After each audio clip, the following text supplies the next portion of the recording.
এক মাদ্রাসায় এরকম খাদেম ছিল, তো খাদেমের সাথে বাচ্চারা খুব দুষ্টামি করত, ডাকতো গরু। কি? হ্যাঁ, পড়ার সময় গরু ডাকতো। তো ও ছিল একটু সাদা সিধা, সাদা সাদা সিধা বুঝেন, সরল ছিল, সরল, সহজ সরল, একটু হাবলা টাইপের, তো বেশি মাথায় নিত না। আবার দেখবেন হাবলা মানুষ চেতলে কিন্তু খবর আছে, ঠিক ঠিক না?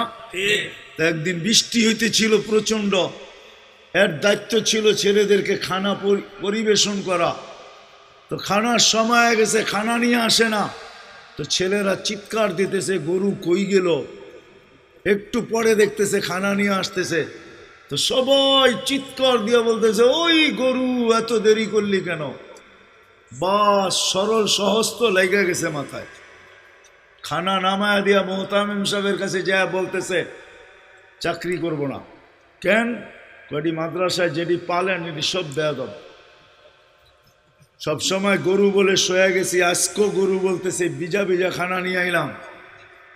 তো মোহতামিম সাহেব বুঝছে যে সরল সহজ মানুষ চেতলে তো এরমই চেতে গেছে গা সিধা বাড়িতে। রাত্র ৩টার সময় আসতেছে, আয়সা মোহতামিম সাহেবের দরজায় খটখটাইতেছে, জিজ্ঞাসা করছে কে?